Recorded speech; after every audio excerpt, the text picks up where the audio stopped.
اب وقت رخصت امام علی مقام ہے. اب امام علی مقام خود جا رہے ہیں. امام علی مقام کہہ رہے ہیں اے سکینہ، اے زینب کبریٰ، اے ام کلثوم، تم پر میرا آخری سلام، یہ ہماری آخری ملاقات ہے. اب حسین میدان جنگ کی طرف بڑھ رہے ہیں. حسین میدان جنگ کی طرف بڑھ رہے ہیں. جنگ کا آغاز کیا، جنگ لڑی، جنگ کی، خوب جنگ کی. مظلوم حسین جس نے صبح سے شام تک لاش اپنے صبح سے شام تک اپنے پیاروں کی جنگ دیکھی، سب کو شہید ہوتا دیکھا. مظلوم حسین، مجبور حسین نہیں، لڑتے جاتے ہیں، گویا کہتے جاتے ہیں کہ اب اس کی جنگ دیکھو جو 3 دن کا بھوکا ہے، اب اس کی جنگ دیکھو جو 3 دن کا پیاسا ہے. ارے بدبختو، تم نے میرے عباس کو مار دیا. ارے فوج اشقیہ، تم نے علی اکبر شہید کر دیا. ارے فوج یزید، تم نے علی اصغر پر رحم نہیں کھایا.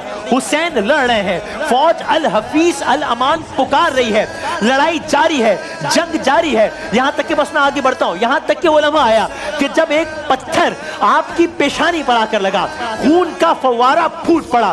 خون صاف کرنا چاہا، یزید کے سپاہی نے ایک سہشوبہ زہر آلود تیر ایسا مارا جو کہ سینے میں پیوست ہو گیا.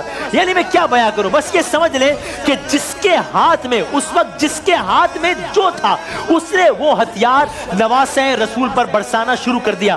کوئی تیر مارتا تھا، کوئی نیزہ مارتا تھا، کوئی پتھر مارتا تھا. جس کے پاس کچھ نہ تھا وہ ہاتھ سے کربلا کی مٹی اٹھا کر پھینکتا تھا زہرا کے لال پر، خاتون جنت کے فرزند پر. یہاں تک کہ حجت تمام ہو گئی، امام علی مقام نے تلوار کو نیام میں رکھا.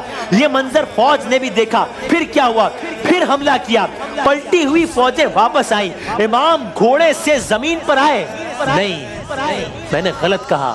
امام گھوڑے سے تو آئے، زمین پر نہ آئے. اس کا کیا مطلب ہوا؟ جب گھوڑے سے گرے تو زمین پر ہی گریں گے نا، یہ کیا مطلب ہوا؟ نہیں، امام کے جسم پر اتنے تیر پیوستہ تھے کہ جب گھوڑے سے گرے تو عالم یہ تھا کہ نہ گھوڑے کی زین پر تھے نہ زمین پر تھے، لاش امام تیروں پر معلق تھا.